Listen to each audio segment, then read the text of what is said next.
Okay, the reading for this week is the next part in our series on pre-modern, medieval, early modern, and Meiji period Japanese civilization, culture, philosophy, government, and so forth. And today we will be reading the Constitution of Prince Shōtoku, or Shōtoku Taishi. Okay, and we've already read several documents or government notices that were modeled after Prince Shotoku's 17-piece constitution, namely the Asakura 17 laws and the Kemmu Shikimoku, and both of those show the influence of this very important constitution by Prince Shōtoku that we're about to read now. So we will jump back into the late 6th century here. So this is very, very distant antiquity in Japan's context of Japanese history. Late 6th century is, of course, before the Nara period. And this is, this is the Asuka period, right? Or the late Kofun period and the early Asuka period. Okay, so you remember the Kofun period is from 250 to 538. Followed by the Asuka period from 538 to 710. And it is during the Asuka period that we see the introduction of Buddhism, right? Around 552, introduction of Buddhism. We see the Taika reform, or Taika no Kaishin, in 645, toward the end of the Asuka period. And then we have the Nara period after that. Okay, from 710 to 814, and that is, of course, followed by the Heian period, Kamakura period, and so forth. Okay, so if you haven't memorized the dates of the major periods in Japanese history, do so immediately. I will include them again in the description below. Okay, this is the source of this English translation is something new. It is W.G. Aston's, taken from W.G. Aston's Nihongi, Chronicles of Japan from the earliest times to AD 697. It's included in the Transactions and Proceedings of the Japan Society of London, 1896. Okay, so the text is reproduced here as it appears in Japan Selected Readings, 1968. Okay, so this is going to be a somewhat old translation. All right, so we may have to update the English so we can make sense of it. All right, this is the Constitution of Prince Shōtoku, or Shōtoku Taishi, as it says here in the introduction. And again, I'll put the links to these sources in the description below, as well as the source to this PDF worksheet, which was compiled by somebody at Columbia University. All right, introduction. Beginning in the late 6th century, Japan's Yamato rulers sought to refashion themselves from clan chieftains into fully fledged monarchs on the Chinese model. Okay. So you remember that classical Japanese civilization in many ways models itself after Chinese model. The city of Heian, for example, modeled after this great city of the Tang period, Tang dynasty, Chang'an, and so on and so forth, the government structures and everything else. One of the first landmarks in the effort to remake the Japanese state in the form of China's sophisticated political institution was the Constitution of Prince Shōtoku, which we're about to read here, also known as the 17-Article Constitution. Prince Shōtoku, 573 to 621, was the nephew of Empress Suiko and served as regent and trusted advisor on matters of civil administration during her reign. This short document charted the reform of the Japanese government using imported Confucian and Buddhist approaches to statecraft. Okay, so you remember that it was Shōtoku, Prince Shōtoku, Shōtoku Taishi, who imported Buddhism into Japan, and he had employed Buddhist approaches as well as in combination with Confucian ideas in his statecraft. Okay, so here's the Constitution. I will read all 17 points in it, and let me just make sure this is to subordinate 15.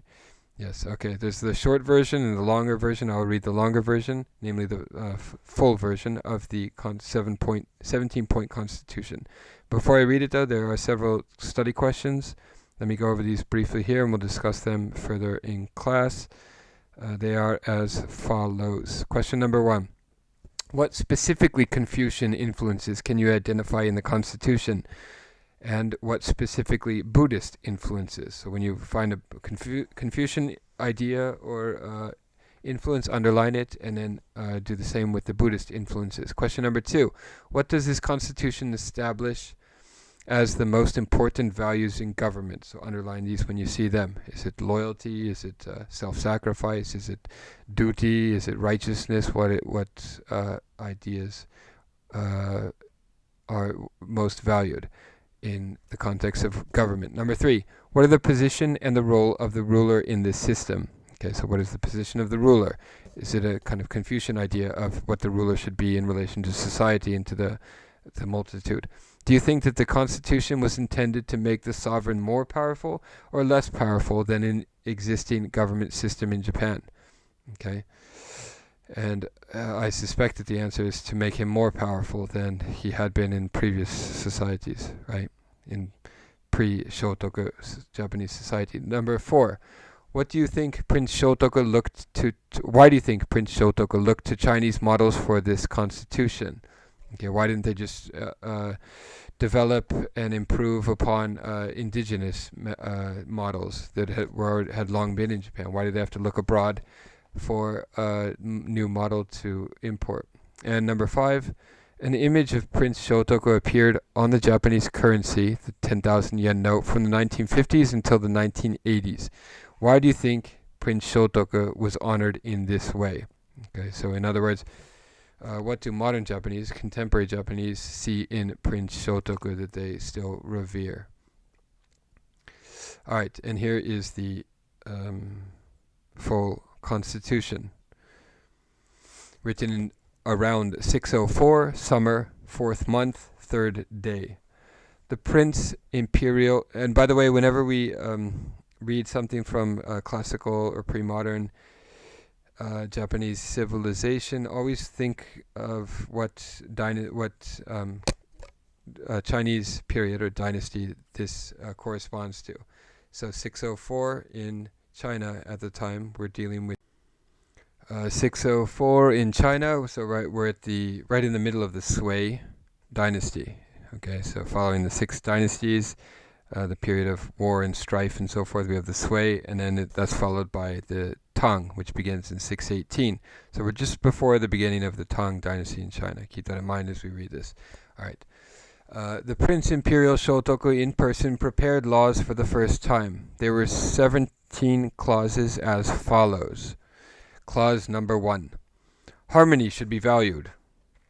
Underline harmony. And quarrels should be avoided. Everyone has his biases, and few men are far-sighted. Therefore some disobey their lords and fathers, and keep up feuds with their neighbors. But when the superiors, the junzi, are in harmony with each other, and the inferiors, the shaoreng, are friendly, then affairs are discussed quietly, and the right views of matters prevails.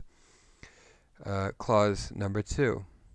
The 3 treasures, which are Buddha, the Buddhist law, or the Dharma, and the Buddhist priesthood. These are the 3 treasures that are often mentioned in classical texts.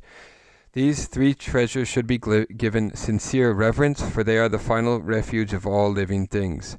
Few men are so bad that they cannot be taught their truth. Okay, so this is holding up Buddhism as the kind of official religion for the new regime. Clause number 3. Do not fail to obey the commands of your sovereign, the emperor. He is like heaven, right? Tianzi, right, is the Chinese word, son of heaven. And they adopted that idea of the emperor being the son of heaven. He is like heaven, ten in Japanese, which is above the earth, the di, tenchi. And the vassal is like the earth, which bears up heaven. When heaven and earth, tien-di, right, tenchi in Japanese, when heaven and earth are properly in place, the 4 seasons, the shiki, follow their course, and all is well in nature. But if the earth attempts to take the place of heaven, heaven would simply fall in ruin. That is why the vassal listens when the Lord speaks, and the inferior obeys when the superior acts. Consequently, when you receive the commands of your sovereign, do not fail to carry them out, or ruin will be the natural result. Okay, so the emperor is likened to heaven. Number 4, clause number 4. The ministers and officials of the state should make proper behavior their first principle.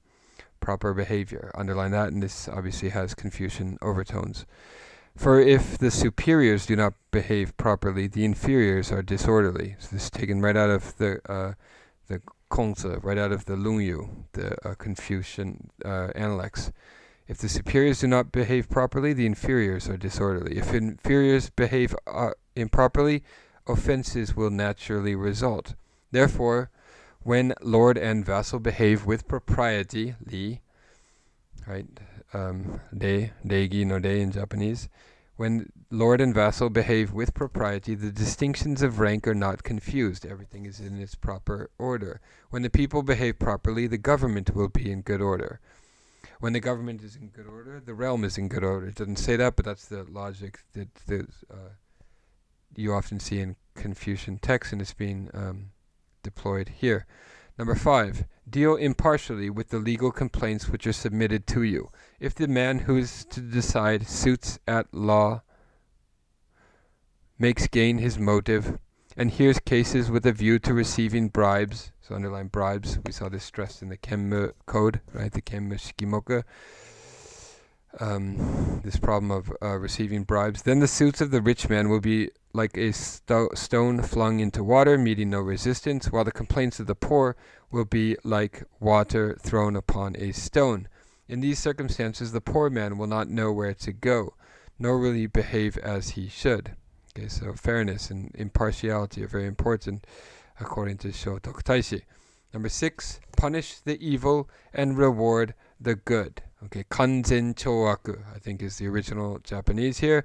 And this kanzen chōaku phrase is taken straight from the Confucian texts.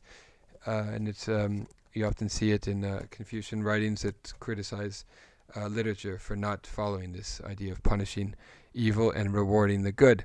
This was the excellent rule of antiquity. Therefore, do not hide the good qualities of others or fail to correct what is wrong when you see it. Flatterers and deceivers are a sharp weapon for the overthrow of the state, and a sharp sword for the destruction of the people. Men of this kind are never loyal to their lord or to the people. All this is a source of serious civil disturbances. So beware of be wary of flatterers and deceivers. Number 7. Clause number 7. Every man has his own work. Do not let the spheres of duty be confused. When wise men are entrusted with office, the sound of praise arises.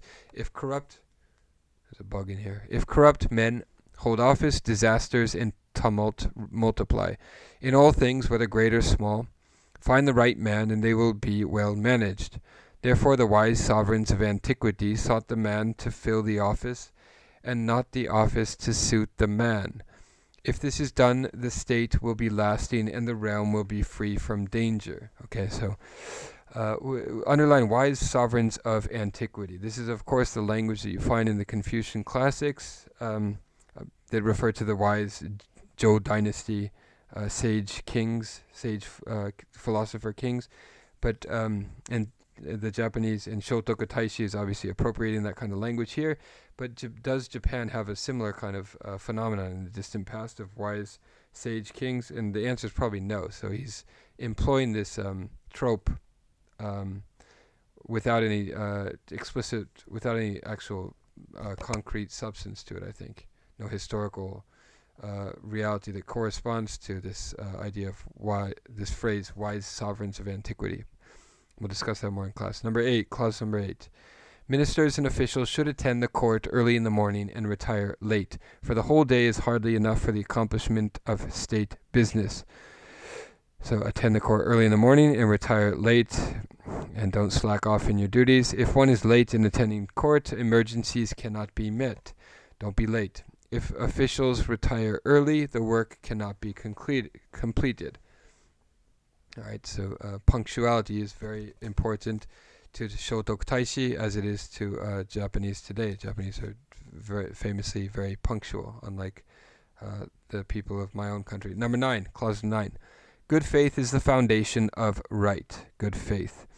In everything that let there be good faith. For if the lord and the vassal keep faith with one another, what cannot be accomplished? If the lord and the vassal do not keep faith with each other, everything will end in failure. Okay, underline faith there. Obviously, he's not referring to religious faith here, but rather trust in fellow man, right? Trust in other government officials, trust in the emperor, and so forth, in the sovereign, i.e. emperor, and so forth. Clause number 10, let us control ourselves and not be resentful when others disagree with us. For all men have hearts, and each heart has its own leanings. The right of others is our wrong, and our right is their wrong. We are not unquestionably sages, nor are they unquestionably fools. Both of us are simple, ordinary men. How can anyone lay down a rule by which to distinguish right from wrong? For we are all wise sometimes and foolish at others. Okay, so we are not all sages. Let us treat humans as humans and not expect too much from them, but not expect too little of them either. Therefore, though others give way to anger, let us on the contrary dread our own faults, and though we may think we alone are in the right, let us follow the majority and act like them. Okay, so follow the average, the mean. Right, so you can see perhaps influence of the doctrine of the mean here from one of the chapters included in the Liji, the doctrine of the mean. 11, clause 11, know the difference between merit and demerit, and deal out to each its reward and punishment. In these days, reward does not always follow merit, or punishment follow crime. You high officials who have charge of public affairs, make it your business to give clear rewards and punishments. Next is clause 12. Do not let the local nobility levy taxes on the people. There cannot be two lords in a country. The people cannot have two masters. Right. So we see a similar line, I think, obviously in the Bible, but also in the Confucian classics. You cannot have two masters. The sovereign must be a single sovereign. The sovereign is the sole master of the people of the whole realm, and the officials that he appoints are all his subjects. How can they presume to levy taxes on the people? And clause 13, all people entrusted with office should attend equally to their duties.